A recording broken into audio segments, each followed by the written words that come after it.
Hello guys, welcome back. In today's video I'm going to show you how to enter referral code on Temu. So it's pretty simple. Let's get started. For that you have to just simply update your Temu application first, and you have to just simply open up your Play Store and search for Temu and make sure your application is updated.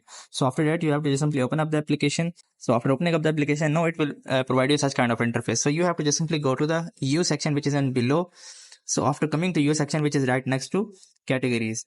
So I'm just going to U section. So after coming to use section, now you have to just simply go to the coupons and offers, which is just fourth option. So after coming to this fourth option, coupons and offers, you have to just simply enter this, and here it will ask you for coupon code. So you have to just simply enter the referral code, promo code, or any of the code here. So you have to just simply enter your coupon or referral code here and click on apply, and your coupon or referral code will be used. And you guys can check in the use section if the coupon code is used or not, or if the coupon code or referral code or promo code is expired, then you guys can check in this section.